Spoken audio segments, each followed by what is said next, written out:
अरे अरे, ये क्या, तूने फिर से शराब पी है सुंदर? हे भगवान, ना जाने ये लड़का कब सुधरेगा।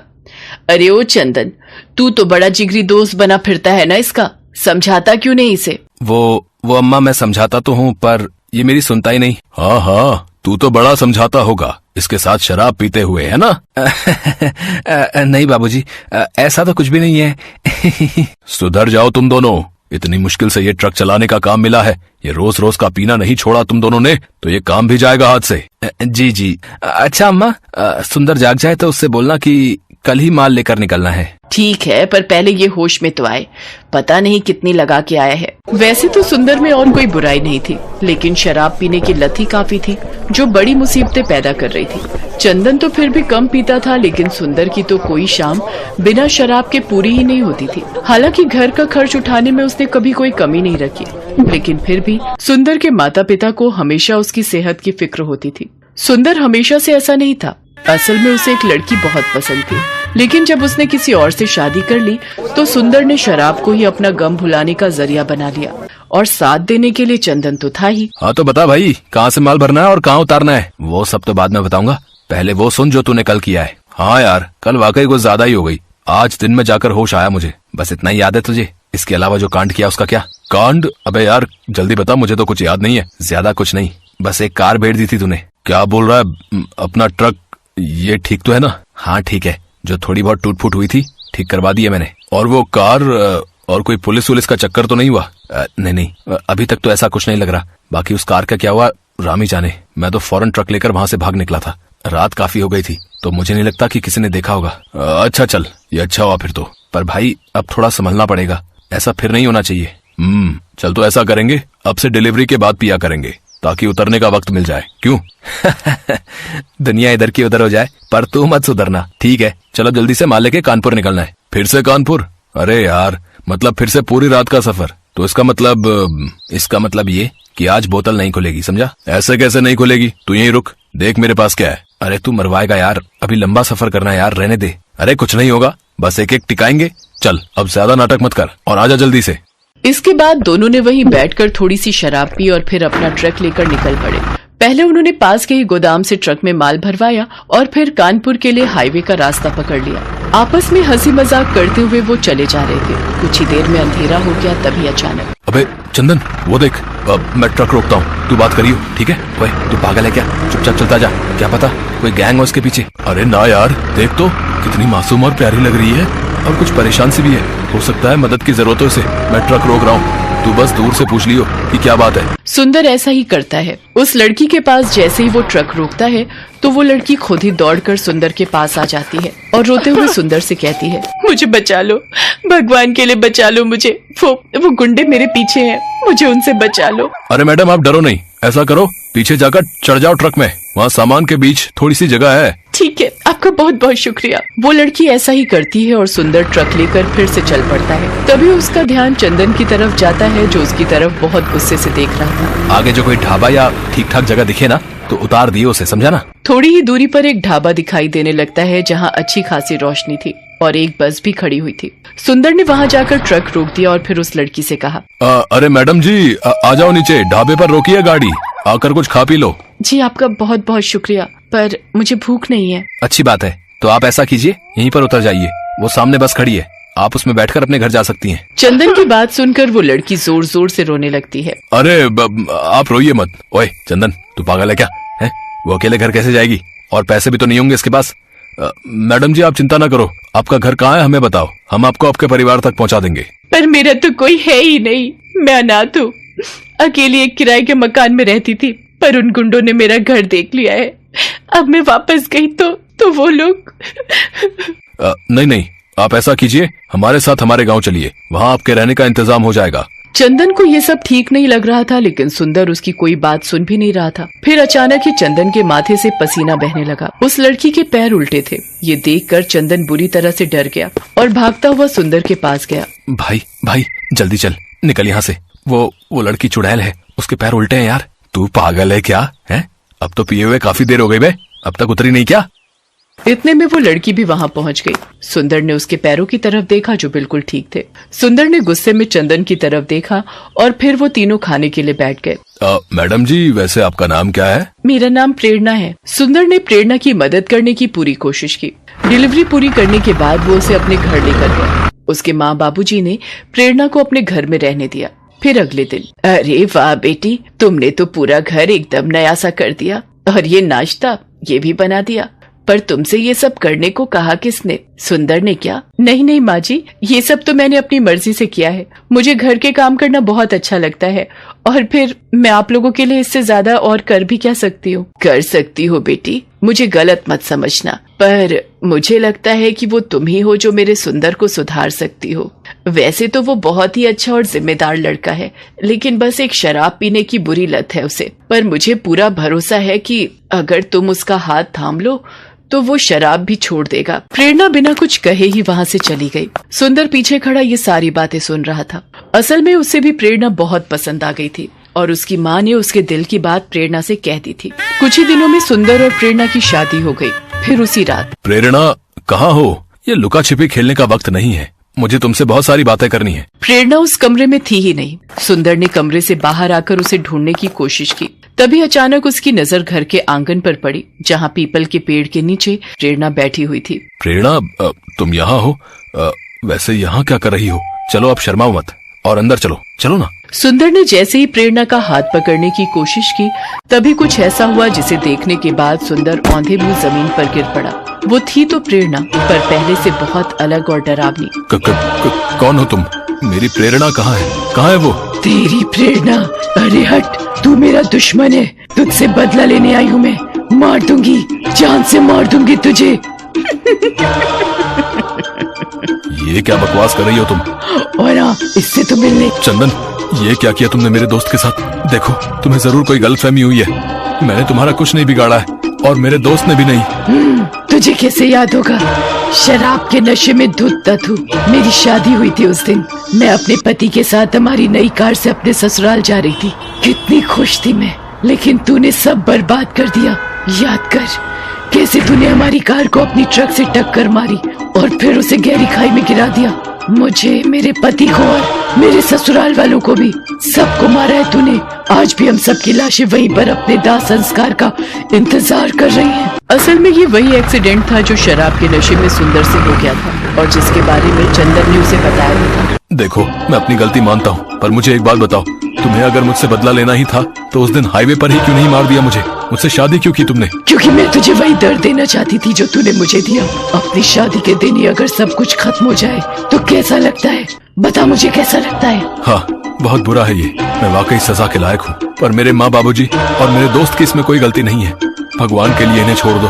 तुम मेरे साथ चाहे जो करो, पर इन सबको छोड़ दो। मैं चाहती तो यही थी पर यहाँ आकर जो देखा उसके बाद क्या? तुमने अपना इरादा बदल दिया है क्या? नहीं, मैं तुझे मारना तो चाहती हूँ, पर ये करते हुए मुझे बिल्कुल अच्छा नहीं लग रहा। मैंने अगर तुझे मार दिया तो तेरे माँ बाप बेसहारा हो जाएंगे और मैं ये नहीं चाहती। मैंने तुम्हारे साथ जो किया उसके बाद भी तुम ऐसा सोचती हो, ये मेरे लिए बहुत बड़ी बात है। सुनो, तुम मुझे बताओ, तुम्हारी मुक्ति के लिए क्या करना होगा? मैं तुम्हारी मदद करूंगा। प्रेरणा के कहने पर सुंदर सीधा एक्सीडेंट वाली जगह पर जाता है।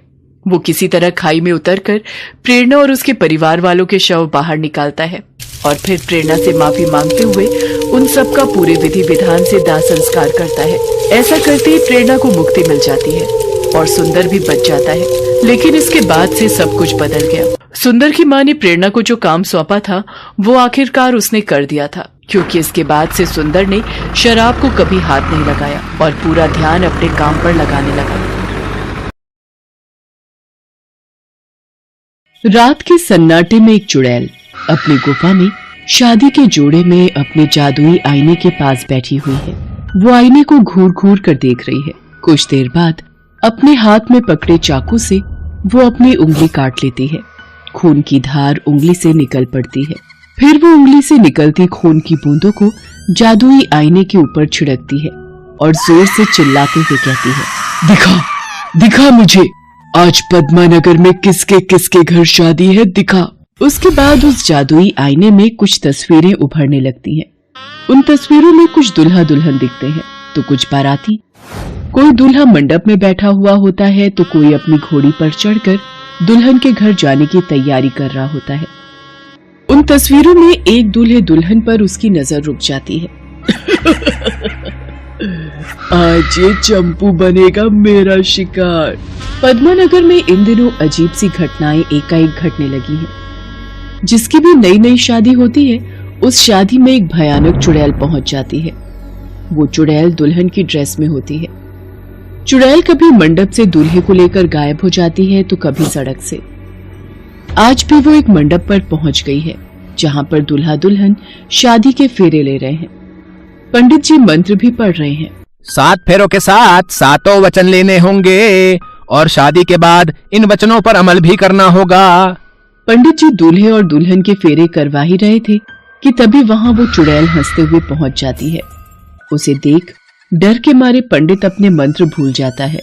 हरिओम हरिओम हरिओम हरिओम हरिओम हरिओम। अपने मंत्र बंद कर पंडित, मैं तो चली दूल्हे को लेकर। अरे कहाँ लेकर जा रही हो मुझे? अभी तो फेरे भी पूरे नहीं हुए हैं, मुझे छोड़ दो। मैं छोड़ने के लिए नहीं पकड़ती किसी को। उसके बाद वो चुड़ैल दूल्हे को हवा में उड़ाते हुए ले जाती है और वहाँ से गायब हो जाती है। किसी को भी समझ नहीं आ रहा था कि वो चुड़ैल आती कहाँ से है और फिर जाती कहाँ है। बहरहाल उसी शहर में महेश नाम का एक लड़का रहता था। उसकी शादी आज ही दिव्या से हुई थी। वो अपनी कार से पहाड़ी वाले रास्ते से होकर अपने घर जा रहा था। विश्वास नहीं हो रहा है दिव्या, तुम मेरी पत्नी बन गई हो। ऐसा लग रहा है जैसे मैं एक सपना देख रहा हूँ। महेश के ऐसा कहने पर दिव्या जोर से उसे चूटी काट लेती है। वो चीख पड़ता है। अरे ये क्या कर रही हो तुम? भला इतनी जोर से कोई चुट्टी काटता है क्या? अरे मैंने तो चूटी इसलिए काटी ताकि तुम्हें एहसास हो कि ये सब सपना नहीं, एक हकीकत है। दिव्या की बात सुनकर महेश मुस्कुराते हुए कहता है। मुझे आज भी याद है जब मैं पहली बार तुम्हारे आर्मी से रिटायर्ड पापा से मिला था। कुछ महीने पहले की बात है। महेश डरा सहमा सा दिव्या के घर में बैठा हुआ है। तभी दिव्या के पापा हाथों में बंदूक लिए उसके पास आते हैं। बंदूक को देखकर महेश की सिट्टी पिट्टी गुम हो जाती है। अंकल ये बंदूक क्यों? अरे बरखुरदार, डरो मत। वो क्या है ना कि बहुत दिनों से पड़ी पड़ी इसकी नली जाम हो गई है। सोच रहा हूँ आज किसी पर इसका इस्तेमाल करके इसकी नली फ्री कर दूं। ये आप क्या कह रहे हैं? किस पर करना है आपको इससे इस्तेमाल? अभी सामने तो तुम ही नजर आ रहे हो। अंकल मैंने क्या किया है? मैं तो सीधा साधा लड़का हूँ और मैं तो आपकी बेटी से प्यार करता हूँ और उससे शादी करना चाहता हूँ। तुम्हारी हिम्मत कैसे हुई मेरी बेटी से शादी के बारे में सोचने की? रुको, मैं तुम्हें बताता हूँ। ये कहकर दिव्या के पापा महेश की तरफ बंदूक तान देते हैं। महेश की समझ में कुछ नहीं आता है कि वो क्या करे क्या ना करे। तभी दिव्या वहाँ हंसते हुए आ जाती है। अब बस भी करिए पापा, अब कितना मजाक करेंगे। देखिए तो बेचारा कितना डर गया है। चलिए दीजिए ये बंदूक, जब देखो बंदूक से सबको डराते रहते हो। उसके बाद दिव्या अपने पापा के हाथों से बंदूक लेकर उसे दूर रख देती है। ये सब मजाक था? तो तुम्हें क्या लगा मैं सच में तुम्हें गोली मारने वाला हूँ? वैसे अगर तुमने मेरी बेटी को तंग किया तो मैं सच में गोली भी मार दूंगा। पापा अब फिर से शुरू मत हो जाओ। अंकल मैं दिव्या से बहुत प्यार करता हूँ। बहुत हो सकता है कि ये प्यार आपके जितना नहीं हो, लेकिन आपसे कम भी नहीं है। महेश के मुंह से ये बात सुनकर दिव्या के पापा की आंखों में आंसू आ जाते हैं। वो महेश को गले लगाते हुए कहते हैं, बेटा, एक बाप के लिए इससे बड़ी खुशी की क्या बात हो सकती है कि उसकी बेटी को उसके जैसा या उससे भी अधिक कोई प्यार करने वाला मिल जाए। I am very happy for my daughter. Uncle मैं आपकी बेटी को बहुत खुश रखूंगा, ये वादा है मेरा। पुरानी बातों को याद करते हुए महेश और दिव्या की कार आगे बढ़ती जा रही थी। रात हो चली थी। तभी रास्ते में उन्हें गाड़ी की हेडलाइट की रोशनी में एक पेड़ के नीचे दुल्हन के लिबास में एक औरत दिखाई देती है। उसके सिर से खून निकल रहा होता है। वो औरत जोर जोर से चिल्लाते हुए उनकी गाड़ी को रुकने का इशारा करती है। ये कौन है? इतनी रात को यहाँ इस सुनसान जगह पर क्या कर रही हो और ये रो क्यों रही है? दिव्या, लगता है उसे हमारी मदद की जरूरत है। महेश ने अपनी कार रोकी। कार रुकते ही वो औरत दौड़ती हुई महेश की कार के पास आती है और घबराए हुए स्वर में बोलती है, मदद, मेरी मदद कर दीजिए। मेरे पति का एक्सीडेंट हो गया है। थोड़ी दूर पर वो बेहोश पड़े हुए हैं। आप उन्हें अस्पताल ले चलिए ना। एक्सीडेंट? हाँ, हमारी शादी भी आज ही हुई है। हम इस रास्ते से गुजर रहे थे, तभी पता नहीं कैसे एक जानवर हमारी गाड़ी के आगे आ गया। मेरे पति ने उसे बचाने की बहुत कोशिश की। उन्होंने जानवर को तो बचा लिया, लेकिन हमारी कार अनबैलेंस्ड हो गई और हमारे एक्सीडेंट हो गया।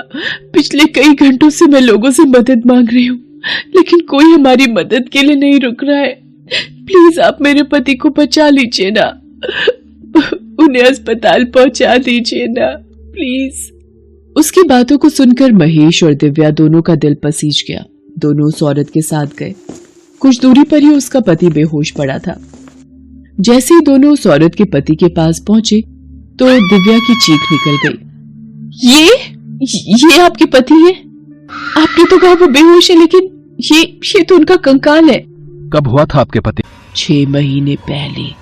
उसके बाद वो औरत हंसते हुए चुड़ैल में बदल जाती है और अचानक से महेश को हवा में उड़ाकर ले जाती है और पल में वहां से गायब हो जाती है। दिव्या चीखती रह जाती है। दिव्या भागती हुई पुलिस स्टेशन पहुंचती है और अपनी रिपोर्ट दर्ज कराती है। आप बिल्कुल परेशान मत हो, हम आपके पति का जल्द से जल्द पता लगाने की कोशिश करेंगे। महेश को गायब हुए 3 दिन हो गए थे, लेकिन उसका कोई पता नहीं लग रहा था। दिव्या का रो रो कर बुरा हाल था। उसे समझ नहीं आ रहा था कि वो कैसे और कहां से अपने महेश को वापस ले आए। महेश कहाँ चले गए तुम? कहाँ चले गए? तुम्हारी दिव्या तुम्हारे बिना कैसे रहेगी? इधर शहर में शादीशुदा लड़कों के गायब होने का सिलसिला बना हुआ था। इसी बीच दिव्या अपने पिता के कहने पर एक तांत्रिक से मिली। तांत्रिक ने अपनी शक्ति से सब कुछ पता कर लिया। दिव्या, मुझे उस भटकती आत्मा और उसके मंसूबे का पता लग गया है, जो कि बहुत ही खतरनाक है। उसका नाम नगमा है। 6 महीने पहले ही उसकी शादी हुई थी। शादी के बाद जब उसका पति उसे लेकर उसी रास्ते से गुजर रहा था, तो उसके पति के मोबाइल पर किसी का कॉल आया। नगमा अपने पति को बार बार कह रही थी कि वो गाड़ी चलाते हुए मोबाइल न उठाए, क्योंकि गाड़ी चलाते हुए मोबाइल पर बात करना गैर कानूनी भी है और इससे एक्सीडेंट का खतरा भी रहता है। लेकिन उसके पति ने उसकी बात को अनसुना कर दिया और फोन पर बातें करने लगा। अचानक ड्राइविंग से उसका कंट्रोल खो गया और उनका एक्सीडेंट हो गया। दोनों के दोनों मारे गए। नगमा की मौत असमय हुई थी। शादी के बाद की उसकी सारी ख्वाहिशें अधूरी रह गई थीं। इसलिए वो अपने पति के साथ सुहागरात मनाना चाहती है। इसके लिए वो अपने पति को जिंदा करना चाहती है और उसे जिंदा करने के लिए 101 नए शादीशुदा जोड़ों की उसे बलि देनी होगी। वो उसी तैयारी में है, इसलिए उसने शादीशुदा लड़कों को उठाकर पहाड़ पर स्थित एक गुफा में छिपाकर रखा हुआ है। अगली अमावस्या को वो उनकी बलि देने वाली है। उसके बाद दिव्या ने तांत्रिक से इस मुसीबत का हल पूछा तो उसने उसे एक उपाय बताया। अगले दिन दिव्या हाथों में पेट्रोल और एक माचिस लेकर उसी रास्ते की ओर चल पड़ी जहां से महेश गायब हुआ था। उस दिन की तरह आज भी काफी रात हो गई थी। तभी उसे वहां वही औरत दिखाई दी जो अपने पति की बॉडी के पास खड़ी थी। दिव्या ने जैसे ही उस औरत को देखा, वो भागती हुई उसके पास गई और उसे पकड़ लिया। मेरा महेश कहाँ है? कहाँ है मेरा पति? उसे वापस लाओ। मेरे पास जो चला गया वो कभी वापस नहीं आ सकता। ये कहकर चुड़ैल वहां से उड़ने लगी। तब दिव्या ने उस चुड़ैल के पति की बॉडी पर पेट्रोल छिड़कना शुरू कर दिया और उसमें आग लगा दिया, जिसे देखकर चुड़ैल को बहुत गुस्सा आ गया। ये क्या किया तूने? क्या किया? मेरी इतने दिनों की मेहनत पर पानी फेर दिया। मार दूंगी, मैं मार दूंगी तुझे। ये कहकर चुड़ैल ने उस पर हमला करना चाहा, लेकिन दिव्या तैयार थी। उसने पेट्रोल उसके शरीर पर छिड़क कर आग लगा दी। चुड़ैल उस आग में जलकर भस्म हो गई। उसके बाद दिव्या ने पहाड़ पर स्थित चुड़ैल की गुफा से सभी लोगों को छुड़ाया। महेश और दिव्या एक बार फिर से मिल गए। हेलो दोस्तों, कैसे हैं आप सब? हमारी कहानियां देखने के लिए हमारे चैनल को सब्सक्राइब कीजिए और हाँ, बेल आइकॉन पर क्लिक करना मत भूलिएगा।